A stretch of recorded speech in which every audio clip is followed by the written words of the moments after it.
अगर मैं सही किताब लिखूं, I will be a probably a millionaire, मगर मैं सबकी जिंदगी खराब कर सकता हूं, मुझे इतना पता है, मगर मैं ऐसा बंदा हूं नहीं। आई बिलीव के माफ करो और मूव ऑन करो। क्योंकि जिस तरह क्रिकेट हमारी ऊपर जानी चाहिए थी वैसी नहीं। आप मेरा ख्याल है कि तीनों फॉर्मेट में बहुत नीचे हैं, और जितनी इस क्रिकेट को लोगों ने पसंद किया है, T20 को, जिस तरह इस लीग को ऑन किया है पूरे पाकिस्तान ने, मीडिया ने, अवाम ने, ब्रांड है हमारा, सब कुछ है, लेकिन उस तरह से हमें कोई प्लेयर नहीं मिल सके अभी तक। स्पेशली बैटिंग में तो कोई भी नहीं मिल सका ऐसा प्लेयर के जो दुनिया में वो नज़र आए कि हाँ ये एक अलहदा ही नज़र आ रहा है। जैसे दुनिया की दूसरी लीग के कोई प्लेयर नज़र आते हैं। बिल्कुल। अगर हम बात करें हमसाया मुल्क की, तो क्या क्रिकेट खेल रहे होते हैं वो, अगर उनका कोई नया ऐसा लड़का भी नज़र जो इंडियन टीम में भी ना खेल रहा हो, वो भी ऐसी क्रिकेट खेल रहा होता है, और टेक्निकल और गैप्स में, और स्ट्राइक रेट भी हाई होता है। कोई ये वहाँ बात नहीं कर रहा होता जी मेरा ये नंबर तो मैं यहीं खेलूंगा, यहाँ मैं नहीं खेल सकता। कोई बैट्समैन से ये बात सुनना बड़ी अजीब सी बात लगती है कि जी मैं इस नंबर के बगैर खेलना मेरे लिए मुश्किल है। बैट्समैन तो वो है जो हर जगह खेले। यूसुफ, अभी जैसे हम शो शुरू होने से पहले देवदत्त पडिक्कल की बात कर रहे थे। यस, हम सिस्टम की बात करते हैं। कल भी हमने ये बात की थी कि कायदे आजम ट्रॉफी को जब तक हम उस तरह की रिस्पेक्ट नहीं देंगे, आपको प्लेयर्स नहीं उस तरह मिलेंगे जिस तरह की रिस्पेक्ट हमें इंडिया में रणजी ट्रॉफी को देते हुए मिलती है। कि अगर तो रणजी ट्रॉफी किसी लड़के ने थोड़ा सा भी इग्नोर करने की कोशिश की रणजी ट्रॉफी को, मैं बार बार वो एग्जांपल देती हूँ ईशान किशन, और निकाल दिया गया था ईशान किशन को, सेंट्रल कॉन्ट्रैक्ट नहीं मिला था ईशान किशन को बिकॉज उन्होंने रणजी ट्रॉफी खेलने से मना कर दिया था। ये सख्तियां हमारे यहाँ बहुत ज़रूरी है करना, बहुत ज़रूरी है। अगर आपने पाकिस्तान क्रिकेट को ऊपर लेकर जाना है, जो आपकी लेगेसी बड़े प्लेयर्स छोड़ के गए हैं, क्योंकि वो इसी फर्स्ट क्लास से बन के आए थे। उन्होंने इस फर्स्ट क्लास को इज्जत दी, फर्स्ट क्लास के मैचेस, इंटरनेशनल क्रिकेट खेल के आके पाकिस्तान में जब फर्स्ट क्लास चल रही थी उसको भी खेलते थे, ऑन करते थे अपनी गेम को इम्प्रूव करने के लिए। और पाकिस्तान की जो फर्स्ट क्लास क्रिकेट है, उन बड़े प्लेयर्स के खेलने का सबसे बड़ा फायदा ये होता था कि जो साथ जूनियर खेल रहे होते थे उनको बहुत फायदा होता था। बिल्कुल। तौसीफ भाई के साथ अगर कोई यंग ऑफ स्पिनर खेल रहा है तो उसको कितना फायदा होगा। यार मैं तौसीफ भाई के साथ खेल रहा हूँ, वो देख रहा होगा तौसीफ भाई किस तरह बॉल टर्न कर रहे हैं, टर्न लंबा लंबा हो रहा है, बाहर सीधा कैसे कर रहे हैं। कोई बैट्समैन जावेद भाई के साथ खेल रहा है, सईद भाई के साथ, इंजी भाई, बहुत फ़ायदा होता है। तो ये चीज़ें हम लोगों को, क्रिकेट बोर्ड को ये चीज़ें कंपल्सरी, कल भी हमने बात की, और मेरा ख्याल है जब तक हमारी टीम ठीक नहीं होती हमने ये बात करते रहना है, करते ही रहना है जब तक ये मानते नहीं। हमने तो अपनी बात करनी, क्योंकि इधर बैठ के हम ये नहीं कह सकते जी सिस्टम बहुत अच्छा चल रहा है, सारी चीज़ें बहुत अच्छी हो रही, बस हम हार रहे हैं, नहीं हो सकता। मसले मसाइल हो गए PSL के अंदर। मुझे ये समझ नहीं आ रही कि क्या PSL में किसी को नज़र लग गई है, क्या हो गया। पहले वो पिंक बॉल का सिलसिला शुरू हो गया, किंग्समैन जो टीम है हैदराबाद किंग्समैन, उनकी पता नहीं किट ठीक नहीं थी, कलर उतर रहा था, बॉल शाइन करते हुए, मजाक ही बना हुआ है हर चीज़। उसके बाद जो है वो नसीम शाह ने ट्वीट कर दी, उसके ऊपर मसले मसाइल शुरू हो गए।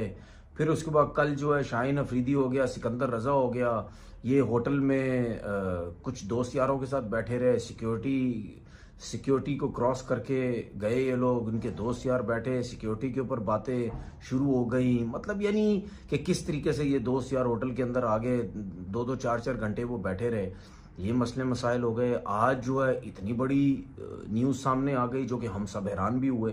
वो उस वक्त हैरान हुए जब कराची किंग्स को आखिरी ओवर में 14 रन चाहिए थे, हारिस रऊफ ने बॉल करनी थी, उस वक्त अंपायर्स ने बॉल चेंज किया। तो जब बॉल चेंज किया तो सब हैरान हो गए, यार बॉल कैसे चेंज हो गया। बॉल चेंज होने के बाद यही होता ना कि दूसरा टेढ़ा हो गया, सिलाई उखड़ गई, खराब हो गया, मतलब कुछ भी हो सकता है, ठीक है ना, जिसकी वजह से बॉल चेंज हो जाता है। लेकिन जब बॉल चेंज किया उस वक्त पेनल्टी लग गई 5 रन की। जब ये लगी तो जाहिर सी बात है सबके दिमाग में एक चीज हो गई कि कहीं बॉल टेम्परिंग तो नहीं हो गई। जो विजुअल सामने आ रहे थे पेनल्टी में, उस पर फखर जमान को ना ही रेफरी ने कॉल किया, फील्ड अंपायर ने बात जरूर की थी, और ना ही कोई 5 के पेनल्टी रन मिले थे, और ना ही कोई उनके खिलाफ एक्शन हुआ था। ये ILT की बात मैं आपको बता रहा हूं। और मैं आपको एक छोटा सा एक हवाला बताता हूं, ये थोड़ी सी पुरानी बात है। इंडिया के खिलाड़ी हैं सुरेश राणा, वो रैना, एक मैच के दौरान उन्होंने हेलमेट के अंदर मोबाइल यूज किया था। अच्छा खासा सीरियस किस्म का यानी वो होता है, क्राइम होता है। मगर उसके बाद BCCI ने क्या किया था, पूरी प्रोडक्शन जो मैच की होती है ना दिखाने की, वो अपने कंट्रोल में कर ली थी। अब क्या दिखाना है क्या नहीं दिखाना वो बीसीसीआई की अपनी पॉलिसी है, उसके मुताबिक सब दिखाया जाता है। वो अपने सीनियर क्रिकेटर को प्रोटेक्ट करते हैं, इधर they are doing right thing और रॉन्ग थिंग। दोनों सूरतों में वो अपने खिलाड़ी का इमेज खराब नहीं होने देते। अब मैं आपको प्रोटेक्ट नहीं कर रहा फखर जमान पे, मैंने तो रात को भी वीडियो की, मैं अब भी वीडियो कर रहा हूं। मुझे ज्यादा देखें, फखर जमान ने तो ओवर भी नहीं करना, ओवर तो हारिस रऊफ नहीं करना है ना, या किसने भी जिसने भी करना है। इसमें फखर जमान का क्या इमेज खराब होना है? वो तो किसी बॉलर का ही होना है जिसको रन पड़ गया या पड़ गया। वैसे भी उस बॉल के साथ 14 रन बनने आसान नहीं थे, वो तो 9 रन रह गए थे। वो चाहे हारिस रऊफ करता, उबैद शाह करता, कोई भी करता, वो 14 रन बनने आसान नहीं थे उस पुरानी बॉल के साथ। मुश्किल थी उसको हिट करना, बहुत मुश्किल काम था, आसान काम नहीं था। किसी तरह भी मैच जा सकता था, पर मेरा जाती राय है कि आसान नहीं था। फखर को उस तरह से बॉल को ऑकवर्ड पोजीशन में नहीं पकड़ना चाहिए था। अब चूंकि बॉल भी चेंज हुआ, कंडीशन उसकी खराब हुई, इसलिए बात सारी उनके ऊपर आती है। तो रेफरी ने बुलाया, अब उसके ऊपर फखर जमान का क्या मौक़िफ़ होना है वो उन्होंने बता देना है। बट मुझे लगता है कि थोड़ा हार्श होगा उनको अगर पनिश किया गया।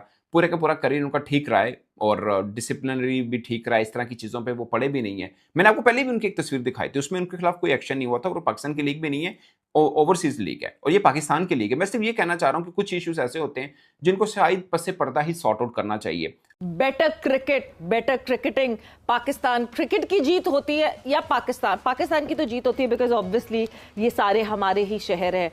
बट पाकिस्तान क्रिकेट की कितनी जीत होती है? यूसुफ, फौरन मैं सवाल पे छलांग लगा के आपकी तरफ इसलिए आ गई हूँ बिकॉज पाकिस्तान क्रिकेट की जितनी जीत हमें पाकिस्तान सुपर लीग से मिलनी चाहिए उतनी मिल नहीं पा रही। हाँ, बिस्मिल्लाहिर्रहमानिर्रहीम, बिल्कुल ठीक कहा आप। उसके बाद रेफरी ने अंपायर को बोला, फील्ड अंपायर को, क्या बॉल को चेक करो। बॉल को चेक करते ही लाहौर कलंदर्स के खिलाड़ी और कप्तान शहीन ने पूछा कि क्या हुआ, तो अंपायर ने उनसे कोई बात नहीं की, उन्होंने कहा आप थोड़ा साइड पे रहें। बाद में 5 रन, और बैटिंग साइड से भी कोई बात नहीं की, बाद 5 रन पेनल्टी का दे दिए। और उसके बाद 9 रन चाहिए थे, जो कि हारिस रऊफ को एक चौका एक छक्का हो गया, अब्बास अफरीदी ने लगाया।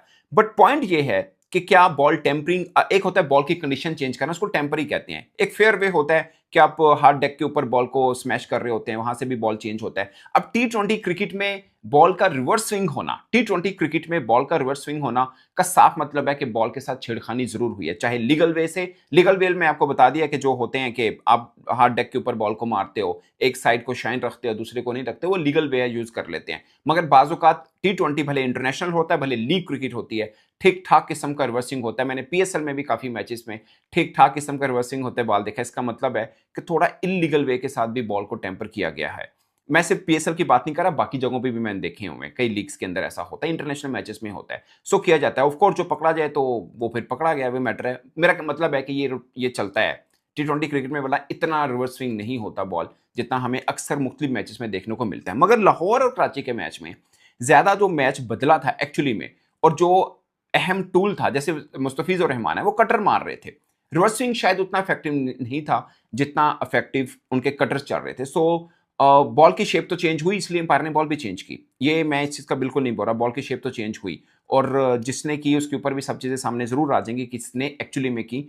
मगर एक चीज़ दोस्तों, तस्वीर देखिए, ये ILT की तस्वीर है, ये भी फखर जमान की तस्वीर है। फखर जमान ने बॉल को उसी तरह से पकड़ा। मैंने 1-2 लोगों से बात की, उन्होंने बोला कि आपने, अगर आपको लगता है कि ये ऑकवर्ड वे है बॉल को पकड़ना, तो फिर कई फास्ट बॉलर हैं, वो भी तो बॉल को इसी तरह से पकड़ के जाते हैं, तो वो भी तो बॉल को छेड़खानी कर सकते हैं जब हाथ आगे रखा होता है। कई स्पिनर भी ऐसा करते हैं, तो फिर तो वो भी कर सकते हैं। अगर ये वे ऑकवर्ड है जिसकी वजह से अंपायर को शक है, तो फिर ये तो किसी का भी हो सकता है। बट मुझे यह लगता है कि अंपायर ने बॉल की कंडीशन को भी देखा और इसलिए बॉल को चेंज किया, और बैट्समैन को कहा कि आप अपनी मर्जी की बॉल ले सकते हैं। और खुशदिल ने बिल्कुल नया बॉल लिया, जो कि उनको लेना चाहिए था, कि पुराना बॉल को हिट होता आसान नहीं होता, नया को आसान है, इसलिए उन्होंने नया बॉल चुन लिया था। सो ये एक बात। बट मैं आपको बात बताऊं, ILT की जो मैंने आपको तस्वीर दिखाई,